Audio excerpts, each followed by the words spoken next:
Aku memberikan perintah baru kepadamu, yaitu supaya kamu saling mengasihi, sama seperti aku telah mengasihi kamu, demikianlah pula kamu harus saling mengasihi.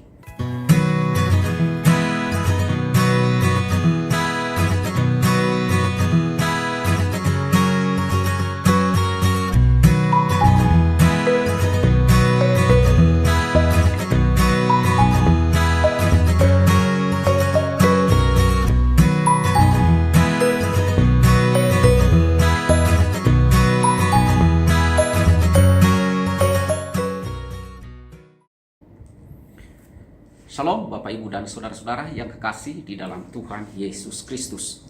Kita bersyukur kepada Tuhan karena Tuhan terus menolong, menopang, dan menyertai kita. Pada hari ini kembali kita merenungkan firman Tuhan sebelum kita memulai segala aktivitas kita sepanjang hari ini. Mari kita memohon pertolongan Tuhan untuk membaca dan merenungkan firman-Nya. Bapa kami yang bertahta di dalam kerajaan sorga, kami bersyukur kepadamu ya Tuhan, Allah yang maha kuasa dan Allah yang sangat mengasihi kami.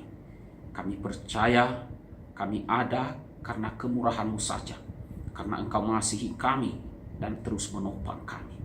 Terima kasih seluruh keberadaan kami dan semua pertolongan-Mu, semua apa yang Engkau berikan kepada kami. Ya Tuhan, pada pagi hari ini kami akan membaca dan merenungkan firman-Mu secara singkat. Dan karena itu kami mohon Roh-Mu yang kudus menolong kami, agar kami mampu untuk memahami dan menerima firman-Mu. Demikian juga berkati ya Tuhan, ampunilah segala dosa kami, sucikan kami oleh darah Tuhan kami Yesus Kristus. Dalam nama Tuhan Yesus kami berdoa dan bersyukur. Amin. Nah, Bapak Ibu dan Saudara-saudara yang kekasih di dalam Tuhan Yesus Kristus, firman Tuhan yang akan kita renungkan pada hari ini, saya ambil di dalam Injil Yohanes, pasalnya yang ke-13, ayatnya yang ke-34, dan satu lagi nantinya Injil Yohanes, pasalnya yang ke-15, ayat 17. Saya baca untuk kita dua ayat ini. Yohanes pasal yang ke-13 ayat 34, firman Tuhan berbunyi demikian. Aku memberikan perintah baru kepadamu, yaitu supaya kamu saling mengasihi, sama seperti aku telah mengasihi kamu, demikianlah pula kamu harus saling mengasihi.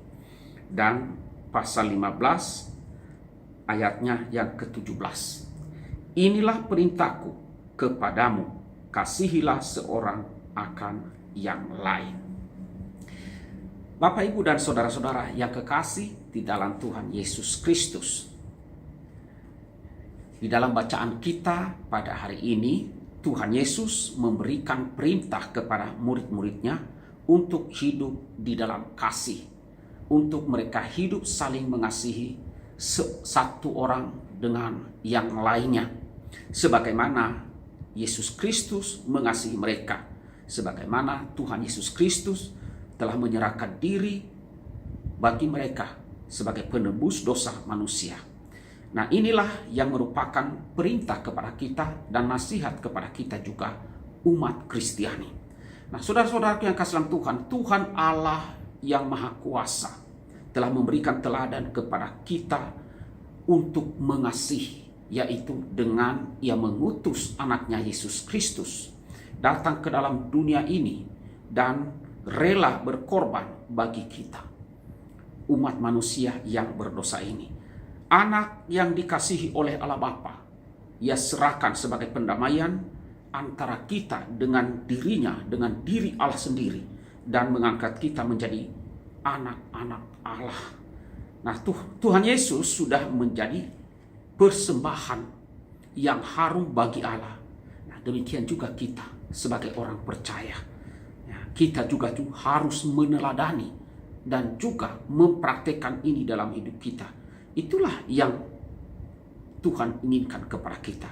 Oleh karena kasih, Allah mengutus anaknya. Sebagaimana di dalam Injil Yohanes pasalnya yang ketiga ayatnya yang ke-16. Karena begitu besar kasih Allah akan dunia ini, sehingga ia telah mengaruniakan atau mengutus anaknya yang tunggal ke dalam dunia untuk menebus umat manusia, agar siapa yang percaya kepadanya, kepada Yesus Kristus anak Allah itu, tidak binasa, melainkan beroleh hidup yang kekal. Saudara, Allah menghendaki setiap orang percaya, setiap kita, untuk apa?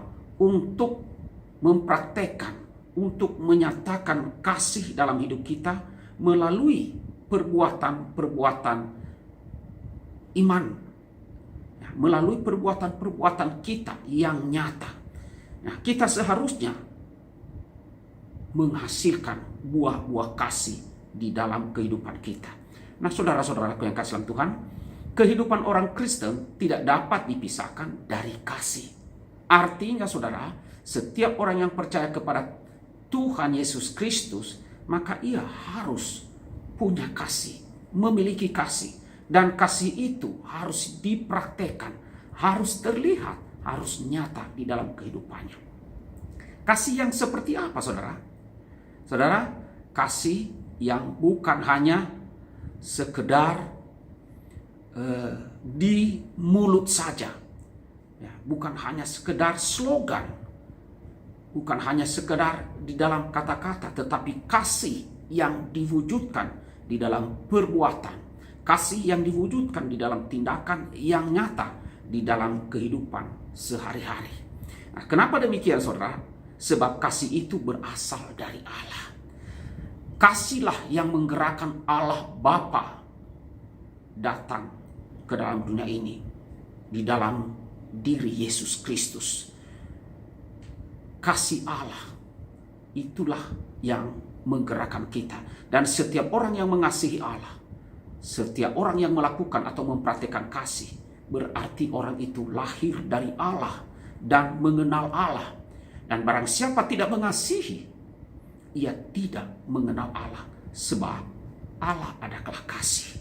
Nah, saudara-saudaraku yang kasih Tuhan, oleh karena itu, saudara, maka setiap kita orang yang mengaku orang Kristen, setiap kita orang yang mengaku saya pengikut Kristus, diperintahkan untuk apa? Untuk hidup di dalam kasih itu, untuk hidup saling mengasihi, secara khusus antara orang-orang percaya dan apalagi kepada orang yang belum mengenal Tuhan.